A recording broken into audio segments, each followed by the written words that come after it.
안녕하십니까. 바로 보는 TV 옹부주민 성유미입니다. 지난주 연합뉴스TV에서는 3차 재난지원금과 코로나19 백신 예산이 반영된 558조 원 규모의 내년도 예산안이 국회 본회의를 통과했다는 소식, 또 코로나19 확산세 속에 2021학년도 대학 수학능력시험이 치러졌다는 소식 등 국내외 뉴스를 신속히 전해드렸는데요. 오늘 연합뉴스TV를 말한다 시간에서는 뉴스메이커, 뉴스큐브, 뉴스투나잇을 중심으로 김홍태 시청자평가원이 모니터한 내용을 전해드리겠습니다.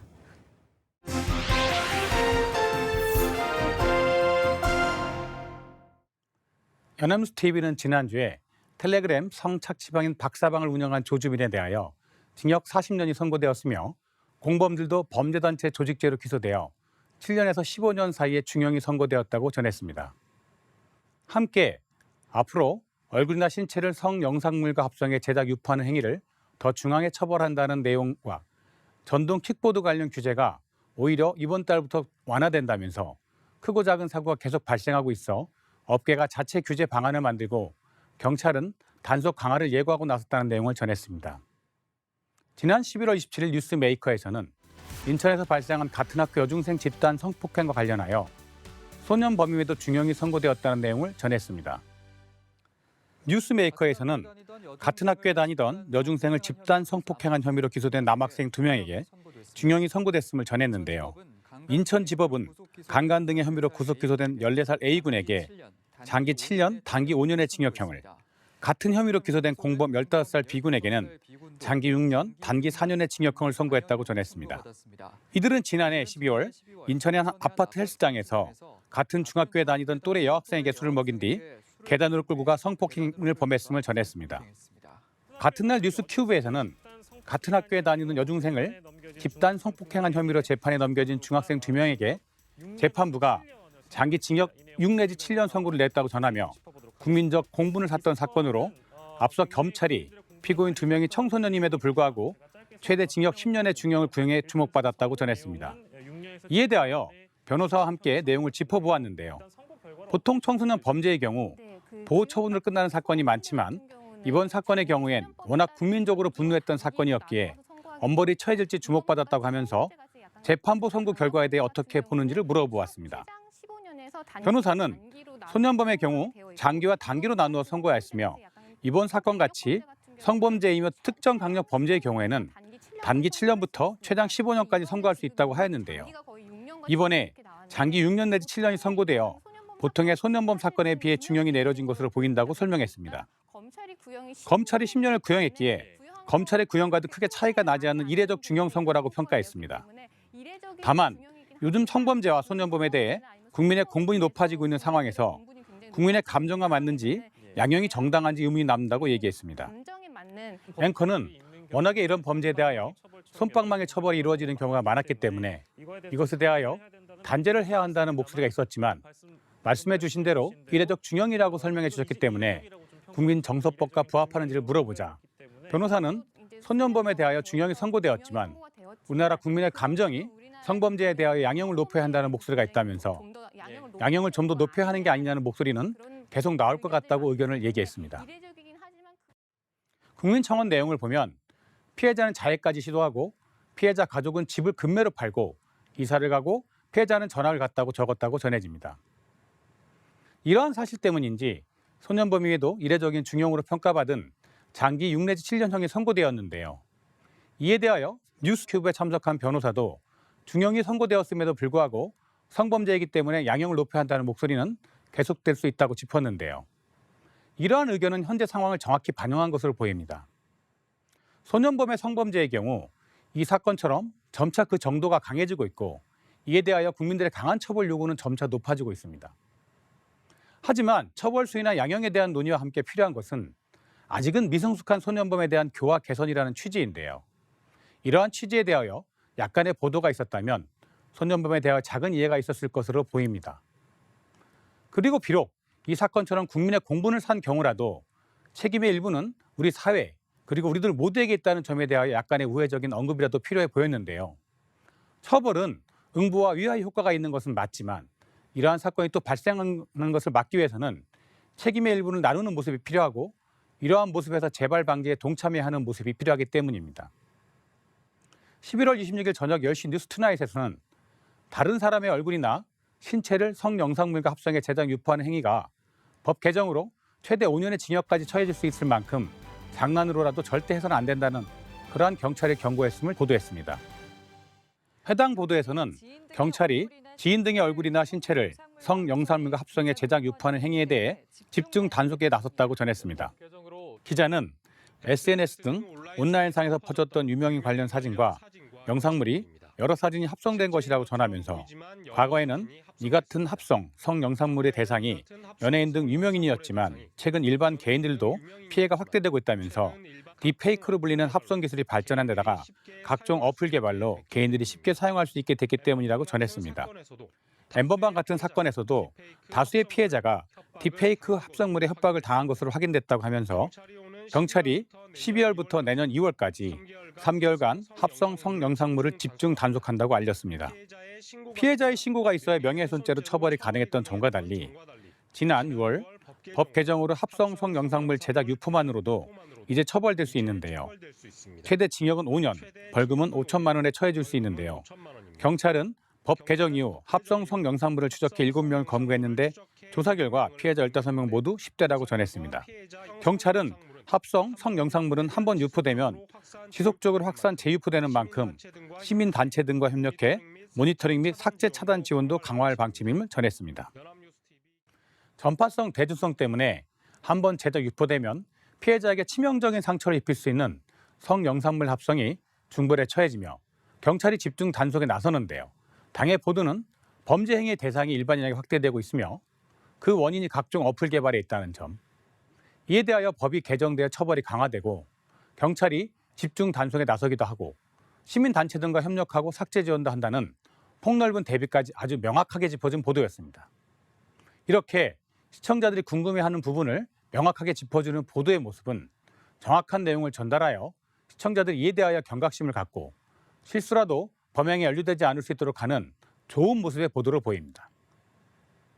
지난 11월 26일 뉴스워치에서는 성착취방 운영자와 그 공범들에 대한 선고 소식을 전했는데요. 조주빈에게는 징역 40년이, 그 공범들에게는 징역 7년 내지 15년형이 선고되었다는 내용이 보도되었습니다. 해당 보도에서는 텔레그램 성착취방 박사방의 운영자 조주빈이 징역 40년을 선고받았다고 전했는데요. 법원은 박사방이 범죄를 목적으로 만들어진 집단이라고 강조하면서 조주빈의 공범들에게도 최대 징역 15년을 선고했음을 밝혔습니다. 기자는 조주빈이 지난해 9월 박사방을 만들어 최소 38개의 단체방을 운영하며 아동 청소년 8명과 성인 39명의 성착취물을 만들어 영리 목적으로 배포한 혐의 등을 구속 기소했는데요. 법원은 피해 규모와 범행으로 인한 사회적 해악 등을 고려할 때 조주빈을 사회에서 장기간 격리할 필요가 있다며 위치 추적 전자장치 부착, 아동 청소년 관련 기관 취업 제한, 피해자 접근 금지 등도 명했다고 전했습니다. 또한 징역 40년은 검찰이 구형한 무기징역에는 못 미치지만 N번방 사건 이후 선고된 형량 중 가장 무겁다며 재판부는 박사방 조직이 범죄를 목적으로 하는 집단임을 인정하며 범죄단체 조직죄로 기소된 공범들에게 7년에서 15년 사이의 중형을 선고했으며 심신미약 등 피고인 측 주장은 거의 받아들이지 않았다고 전했습니다. 텔레그램 성착취 공동대책위원회는 큰 의미가 있는 판결이라면서도 사법부의 반짝 눈치 보기 판결로 끝나서는 안 된다고 지적했다며 범죄 수익 은닉죄 등 6개 혐의로 추가 재판을 받고 있는 조주빈 측은 항소를 검토하겠다고 밝혔다고 마무리했습니다. 11월 27일 오후 10시 뉴스투나잇에서는 외신이 조주빈 징역 40년 선고에 한국이 성범죄에 관대하다는 비판을 전했습니다. 박사방 운영자 조주빈이 1심에서 징역 40년을 선고받자 주요 외신들이 이번 판결에 큰 관심을 보였는데요. 미국 CNN은 박사방 사건의 주요 원인으로 한국 사회 여성 혐오 문제를 뽑았으며 2018년 여성 수만 명이 거리로 몰려나와 모텔과 공중 화장실에서 횡행하는 불법 촬영을 규탄했다는 보도도 전했습니다. 워싱턴 포스트는 한국의 디지털 성범죄 처벌 기준이 약하고 성범죄자들이 가벼운 처벌을 받는 경우가 많다고 지적했으며 영국 BBC는 징역 40년도 가벼운 처벌일 수 있다면서 분노는 여기서 끝나지 않을 것이라고 진단했음을 보도했습니다. 범행의 정도가 너무나 중한 조주빈에게 징역 40년이라는 형의 선고가 있었고 범죄단체의 조직으로 보아 그 공범들에게도 중한 형이 선고되었습니다. 하지만 이에 대하여 외국의 유명 방송들은 처벌의 수위가 낮다고 보도하고 있습니다. 우선 조주빈의 40년 선고에 대하여는 시청자들이 아직까지 접하지 못한 형량이기에 이에 대하여는 간단하게라도 형법조항 설명이 필요해 보였습니다. 이러한 설명이 뒷받침되어야 우리의 법 규정상 40년 선고가 매우 중한 선고라는 것을 이해시킬 수 있어 보입니다. 또한 외국에서 형선고 기간이 우리나라와의 차이가 있다는 설명도 약간은 필요해 보였는데요. 그러한 설명이 있어야 우리나라가 성범죄에 관대하다는 외국 방송 내용에 대해 이해할 수 있어 보였습니다. 지난 11월 30일 출발 640에서는 크고 작은 사고가 끊이지 않고 있는 전동 킥보드 관련 규제가 오히려 12월부터 크게 완화된다고 보도하였습니다. 해당 보도에서는 업계가 자체 규제 방안을 만들고 경찰은 단속 강화를 예고하고 나섰지만 우려는 여전하다고 전했는데요. 기자는 청와대 국민청원 게시판에 규제를 강화해야 하며 이번 달부터 만 13세 이상이면 무면허로 전동 킥보드를 이용할 수 있게 된 것에 반대한다는 목소리가 크다고 전했습니다. 우려가 만만치 않자 업계는 자발적인 규제 방안을 내놨는데요. 우선 13개 공유 킥보드 업체는 규제가 완화되는 이번 달 10일 이후에도 이용 가능 연령을 만 16세 이상으로 제한하고 도로교통법이 전동 킥보드 최대 속도로 규정한 시속 25km도 자체적으로 하향 조정을 검토 중이라고 전했습니다. 업계의 노력과 별개로 경찰은 전동 킥보드의 신호 위반이나 음주운전, 인도 주행 등에 대해 강력 단속에 나서기로 했는데요. 하지만 도로교통법 개정안 시행 이후 헬멧 등 안전장비 착용을 더 강제하기 어려워지는 등 여러 문제점도 벌써 노출되고 있다고 합니다. 전문가들이 안전교육 이수 의무화 방안 등 낮아진 이용자 연령층과 관련한 맞춤형 대책이 시급하다고 강조한 점을 전했습니다. 위 보도는 전동 킥보드의 규제 완화에 대한 우려를 전하고 있는데요. 이와 관련하여 킥보드 운행이 어떤 법령의 적용을 받는지 그리고 완화되는 관련 규제의 내용은 무엇인지에 대한 간단한 설명이 필요해 보였습니다. 경찰이 신호위반, 음주운전, 인도주행 등의 문제를 삼고 있는 만큼 킥보드 운행으로 인한 사고의 모습은 어떠한지, 이를 예방하기 위한 노력은 교육 이수 외에 무엇이 필요한지 등에 대한 간단한 언급도 있었다면 더 유익했을 것으로 보입니다.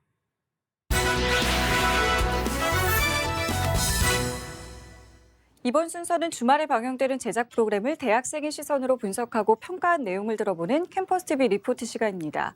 이번 주는 중앙대학교 광고홍보학과의 김준성 학생 나와 있습니다. 안녕하세요. 안녕하세요. 자, 지난주에 어떤 프로그램 모니터하셨나요? 네, 저는 지난 29일 오전 9시 30분에 방송된 명품 리포트 맥을 모니터했습니다. 이번 방송에서는 추미애 법무부 장관과 윤석열 검찰총장 갈등으로 인한 정치권 대치 상황과 한 주간 기업 소식, 그리고 뉴스 프리즘에서는 사유리 씨의 비혼 출산이 주는 의미에 관해 다뤘습니다. 자세한 모니터 내용 지금부터 전해드리겠습니다.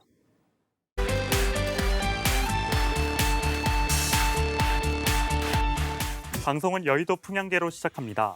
최근 여의도에서 가장 많이 거론된 이름은 추미애 법무부 장관과 윤석열 검찰총장이라는데요. 검찰총장일 것 같습니다. 더불어민주당은 추 장관의 결정을 옹호하면서 윤 총장을 향해선 자진 사퇴를 촉구하고 있고, 반면 국민의힘은 이번 사태를 법치 유린으로 규정하며 정부와 여당을 맹비난했다고 합니다. 이와 같은 여야 대립 양상은 더욱 가팔라질 전망이라는데요. 공수처법 개정을 놓고 민주당은 우선 속도 조절에 들어갔다고 합니다. 현재 공수처장 후보는 추천위원 7명 중 6명 이상이 찬성해야 의결할 수 있다는데요. 민주당은 이를 5명 이상만 찬성해도 의결될 수 있도록 개정 방침을 굳혔지만 법안 소위 의결은 미룬 상태라고 합니다. 연말 전국 여야의 기싸움은 넉 달여 앞으로 다가온 서울, 부산시장 보궐선거와 무관하지 않다는데요.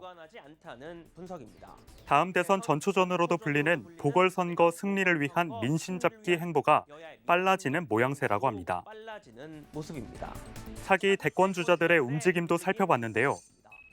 이낙연 민주당 대표는 공수처법 개정과 3차 재난지원금 지급, 추미애 장관과 윤석열 총장의 갈등 국면 전면에 나섰고, 이재명 경기지사는 재난지원금 논의에 불을 댕기며 존재감을 드러냈다고 합니다. 연말 전국 이슈를 빨아들이고 있는 추미애 장관과 윤석열 총장의 벼랑 끝 대치 결과는 내년 4월 재보선과 차기 대선에까지 영향을 미치는 변수가 될 가능성이 커 당분간은 여의도 태풍의 눈이 될 것으로 보인다는 말로 정리해 연말 정치권의 움직임을 알 수 있었습니다. 다음은 기업 기상도입니다. 먼저 첫 번째 맑은 기업은 셀트리온인데요. 코로나19 항체 치료제 허가 신청이 임박했고 항체 치료제인 CTP59 글로벌 임상 이상 환자 투약을 마쳤다고 합니다. 정확한 결과는 아직 모르지만 현재까지 소식으론 코로나 종식에 어떻게든 기여할 수 있지 않을까 하는 기대감이 크다는데요. 기대가 실현되면 사업상으로도 대박이라고 전합니다. 다음은 삼성중공업인데요. 불황 속 창사 이래 최대 사업을 수주했다고 합니다. 무려 2조 8천억 원대인데요. 러시아 시베리아 지역 대규모 액화천연가스 사업과 관련해 현지 업체와 쇠빙 LNG선을 짓는 사업으로 추정되는데 중형차 10만 대 수출 금액과 맞먹는다고 합니다. 첫 흐린 기업으로는 구글 코리아인데요.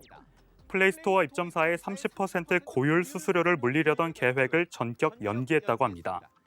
하지만 독점 재벌 폐해를 막기 위해 20세기의 경쟁법이 등장했듯 21세기 인터넷 기반 플랫폼 독점을 막을 방법이 필요하다는 기자 말에 깊이 공감했습니다. 다음은 기아자동차인데요. 영업이익 30% 성과급 지급, 전기차 설비 사내 구축 같은 노조 요구가 받아들여지지 않아 노사 협상은 끝내 결렬돼 부분 파업에 들어가 생산 차질이 불가피하다고 합니다. 3분기 가계빚 증가폭이 역대 2위인데 파산하지 않는 한 빚 갚지 않을 방도는 없고 나라도 가게도 위험 관리를 해야 할 때란 말로 기업 기상도는 마무리됩니다. 마지막으로 뉴스프리즘에선 최근 결혼을 하지 않고 엄마가 된 방송인 사유리 씨의 고백에 SNS를 중심으로 한편에선 뜨거운 호응, 또 다른 한편에선 우려가 이어진다는 소식을 전했는데요. 국내에선 비혼 출산을 할 수 없다는 현실도 수면 위로 드러났다고 합니다. 우리 사회가 얼마나 준비가 됐는지, 과제는 무엇인지를 짚어봤습니다. 우리 사회는 얼마나 준비가 됐는지 통계청 자료에 따르면 결혼을 해도 좋고 안 해도 좋다는 사람은 41%, 결혼을 하지 않고도 자녀를 가질 수 있다고 생각하는 사람은 약 30%로 2012년 이후 꾸준히 늘고 있다고 합니다. 이에 전문가들은 출산과 양육 부담이 결혼 형태와 상관없이 크게 다르지 않을 것이라 예측하는 여성들의 심리를 꼽았습니다. 지난해 육아휴직자 약 9만 명 중 여성 비율이 무려 80%에 달한 사실이 이를 뒷받침했는데요. 한편에선 아버지 없는 아이가 과연 행복할 수 있을지 우려 섞인 관점도 있다고 합니다. 그러나 비혼 출산이 늘어날 경우 오히려 다양한 가족 형태를 인정하는 계기가 될 수 있다는데요. 한부모 가정이나 조손 가정, 동거 커플이나 1인 가구 등 다양한 삶의 형태만큼 비혼 출산도 이 중 일부일 뿐이라는 의견입니다. 사유리 씨의 비혼 출산에 정치권도 반응했는데요. 여야를 막론하고 다양한 형태의 가족을 존중한다며 제도화에 관심을 보이기 시작했다고 합니다. 사유리 씨가 던져준 숙제를 풀기 위해 정치권은 이제 막 첫걸음을 떼었다는데요. 전통적 가족 틀깨기가 정말 제도화로 이어질 수 있을지 관심이 모아진다는 말로 방송은 마무리됩니다. 네, 모니터한 내용을 함께 봤는데요. 김준성 학생은 이번 명품 리포트맥에서 어떤 부분이 가장 인상 깊었었나요? 네, 저는 사유리 씨의 비혼 출산이 주는 교훈이 인상 깊었습니다. 혹자는 우려 섞인 시선을 보내지만 오히려 다양한 가족 형태를 인정하는 사회 분위기로 나아간다면 좋겠습니다. 네, 알겠습니다. 지금까지 중앙대학교 광고홍보학과의 김준성 학생과 함께했습니다. 오늘 말씀 고맙습니다. 네, 감사합니다.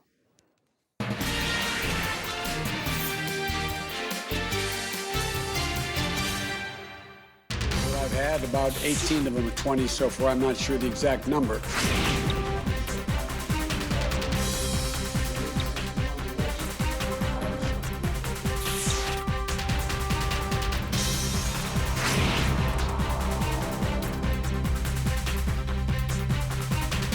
In the next Congress to address the multiple price economy that works. The next president of the United States, in other words, when I was trying to. It's a team that reflects the fact that America is back, ready to lead the world, not retreat from it. Once again, sit at the head of the table, ready to confront our adversaries and not reject our allies, ready to stand up for our values.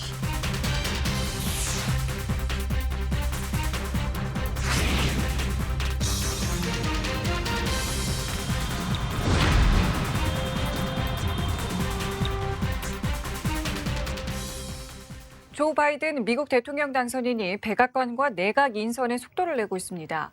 내년 1월 바이든 당선인 취임 후 미국의 외교안보 정책과 대북 정책이 어떻게 변화할지에도 관심이 쏠리고 있는데요. 오늘 TV와 비평에서는 바이든 시대에 미국의 정책 변화와 한반도에 미칠 영향에 대해서 국내외 언론에서는 어떻게 보도하고 있는지 자세히 알아보도록 하겠습니다. 오늘 명지대학교 디지털미디어학과의 최선규 교수 나오셨습니다. 안녕하세요. 안녕하세요. 자, 미국도 코로나19 확산으로 경제적 타격이 심각한 상황입니다. 먼저 바이든 당선인의 경제팀 인선부터 좀 살펴볼 텐데요. 어떤 인물들이 포함됐는지를 먼저 정리를 해주시고 이 경제팀 인선에 대해서 미국 또 국내 언론에서는 어떻게 보도를 하고 있는지도 정리해 주시죠. 네. 바이든 미국 대통령 당선인의 인수위원회는 현지 시간 30일 제넷 앨런 전 연방준비위원회 의장을 포함한 바이든 행정부 경제팀 핵심 인사 6명의 인선 결과를 발표했습니다. 바이든 경제팀에 발탁된 6명 중 4명이 여성이고 인종별로는 흑인 2명과 아시아계 1명 등 유색인종 3명이 지명됐습니다. 옐런 전 의장이 상원 인준을 통과할 경우 미국 역사상 첫 재무부 장관이 됩니다. AP통신은 바이든이 경제팀 인선에서 성적, 인종적 차별 다양성을 강조했다고 분석했습니다. 또 이념적으로는 노동 문제를 중시하고 성적, 인종적 차별에 의한 임금 불평등 해소에 주력해온 진보 인사들을 경제팀에 대거 포진시켰다고 국민일보는 1일자로 보도했습니다. 워싱턴 포스트는 바이든 경제팀 인선에 대해 초기 단계의 실업률 감소와 코로나19로 인한 경제 위기 속에서 어려움을 겪고 있는 일반 가정들을 위한 사회적 안전망 구축에 많은 정부 재정을 쏟아부을 것으로 전망된다고 평가했습니다. 바이든 당선인은 현지 시간 1일 델라웨어주 윌밍턴에서 차기 행정부 경제팀 지명자를 소개하면서 코로나19로 피해를 본 경제를 바로잡기 위해 더 많은 조치를 추진할 것이라고 강조하고 의회를 향해 노동자와 기업을 돕기 위해서 강력한 코로나19 지원 계획을 신속히 추진해 줄 것을 촉구했습니다. 코로나19 신규 부양책 협의는 대선 전에 중단된 상태입니다. 차기 정부의 재무장관으로 지명된 제넷 앨런 전 연준 의장도 이날 미국이 대공황과 비슷한 역사적 위기에 직면하고 있다면서 지금 상황은 미국의 비극이고 우리가 다급하게 행동하는 것이 중요하다고 말했다고 파이낸셜 뉴스는 보도했습니다.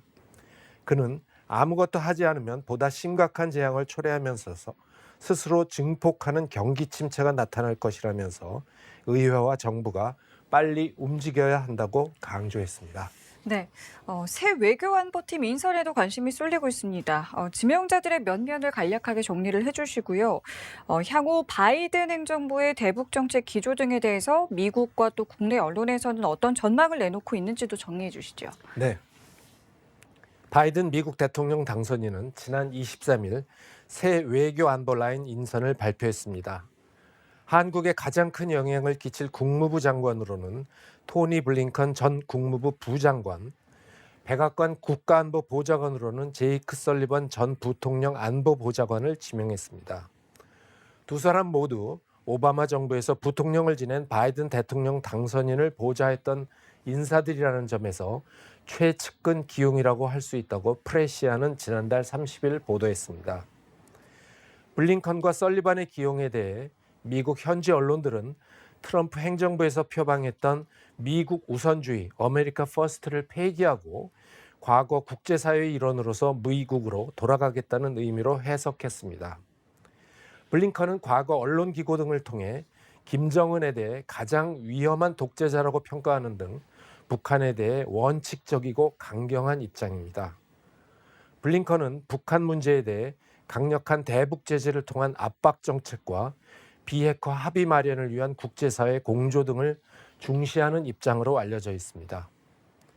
새 내각 인선에 속도를 내고 있는 바이든 미국 대통령 당선인이 국방부 장관 인선에는 뜸을 들이고 있다고 연합뉴스는 지난 1일 보도했습니다. 첫 국방부 장관 후보로 유력하게 거론했던 미셸 플로노이 전 국방차관이 진보단체들의 강력한 반대에 부딪힌 가운데 막판 고심에 빠진 바이든 당선인이 내놓을 국방장관 인선 결과에 관심이 쏠리고 있습니다. 바이든의 차기 국방부 장관 후보군은 플러노이 전 차관과 함께 제이 존슨 전 국토안보부 장관, 사성장군 출신인 로이드 오스틴 전 중부사령부 사령관이 주요 후보로 고려되고 있습니다. 이들 3명 모두 만일 후보 지명 후 청문회 절차를 통과하면 최초라는 수식어를 달게 됩니다. 플러노이는 전 여성 국방장관, 아프리카계인 존슨과 오스틴은 첫 흑인 국방장관으로 미국 역사에 기록됩니다. 네. 미중 관계에도 어떤 변화가 있을지 관심이 쏠리고 있습니다. 바이든 시대 대중 정책에 대한 전망은 어떠한지, 또 우리의 대응 전략에 대한 전문가들의 견해는 어떠한지도 정리해 주실까요? 네. 바이든 미국 대통령 당선인이 중국에 대한 추가 관세나 1단계 무역 합의를 당장 철회하진 않을 것이라고 밝혔다고 머니투데이가 지난 2일 보도했습니다. 도널드 트럼프 대통령의 대중국 관세 공격에는 기본적으로 반대해 왔지만 중국에 대한 강경한 점에서는 바이든 당선인도 비슷하다고 덧붙였습니다. 바이든 당선인은 현지 시간 1일 공개된 뉴욕타임스와의 인터뷰 기사에서 내가 가진 선택지를 버리진 않을 것이라면서 트럼프 대통령이 중국산 제품에 부과한 추가 관세와 내년까지 중국이 2년 동안 2천억 달러어치 미국산 제품을 추가 구매하기로 한 올해 초 1단계 무역 합의도 철회하지 않겠다고 밝혔습니다. 다만 바이든 당선인은 중국과의 기존 협정 자체는 전면 재검토할 계획입니다. 미국의 기존 대중국 정책 검토 뒤 바이든 당선인이 취할 정책은 초점이 달라질 전망입니다. 트럼프 대통령이 미국의 대중국 적자 문제에 우선 집중한 반면에 바이든 당선인은 지적재산권 침해, 덤핑, 정부의 불법 보조금, 기술 이전 강요 등의 문제 해결에 진전을 가져오는 무역 정책을 추진하겠다고 밝혔습니다.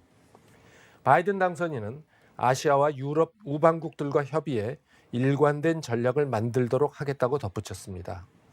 미국 우선주의를 버리고 우방과의 관계를 다진다는 그의 입장을 다시 내보인 것입니다. 그러면서 최근 아시아 태평양 지역 업무를 총괄하며 전권을 행사하는 아시아 차르직을 신설하는 방안을 검토하는 것으로 파이낸셜 타임스는 현지 시간 2일 보도했습니다. 백악관 국가안전보장회의 산하에 자리를 만드는 방안이 유력하며 그 아래에는 중국, 인도, 한국과 일본 등을 각각 맡는 3명의 선임 국장을 두는 방안도 논의되는 것으로 알려졌습니다. 아시아 차르는 아태 지역에서 영향력을 넓히는 중국에 맞서 동맹 강화 등 임무를 수행하면서 경제나 인권 분야 등 대중 압박의 전면에 나설 것으로 예상됩니다. 우리의 외교 정책에도 어떤 영향을 줄지 관심이 쏠리고 있습니다. 네. 바이든 당선인은 트럼프 대통령과는 여러모로 다른 길을 걸을 것으로 현재 예상이 되고 있습니다. 이런 상황에서 우리 언론은 어떤 역할을 해야 하는지 한 말씀 해주시죠. 네. 밀리 미국 합참의장은 미국 정권 교체까지 50일이 남은 이 시기에 북한이 도발할 가능성이 있다고 진단했다고 KBS가 지난 3일 보도했습니다. 북한 사회가 내부에서 많은 어려움에 직면해 있다는 말도 있는데 북한의 도발 가능성을 높이는 요인으로 밀리 합참의장은 보는 것 같다고 KBS는 덧붙였습니다.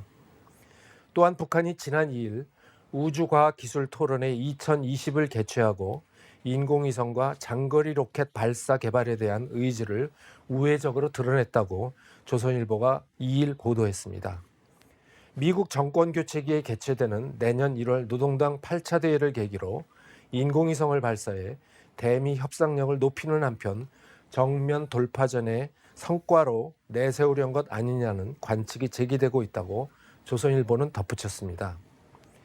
바이든이 미국 대통령에 당선되면서 대북 정책에 중대한 변화가 예고되고 있습니다.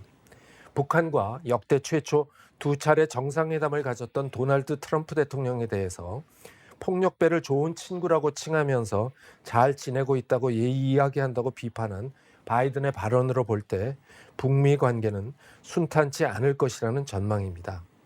하지만 북미 관계가 악화될 것이라는 전망에 따라부터 북한이 도발을 감행할 것이라고 언론이 확정적으로 말하는 것은 신중해야 합니다.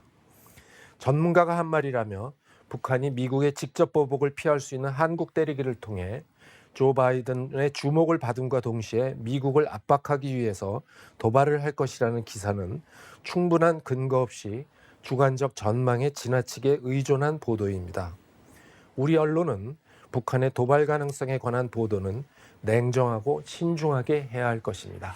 네, 알겠습니다. 지금까지 명지대학교 디지털미디어학과 최성규 교수와 함께했습니다. 오늘 말씀 고맙습니다. 감사합니다. 네, 옹부주민 제작진은 시청자 여러분의 다양하고 소중한 의견을 기다립니다. 방송을 보고 느낀 소감을 연합뉴스TV 홈페이지나 시청자 게시판이나 SNS로 보내주시기 바랍니다. 저희는 다음 주에 다시 찾아뵙겠습니다. 시청자 여러분 고맙습니다.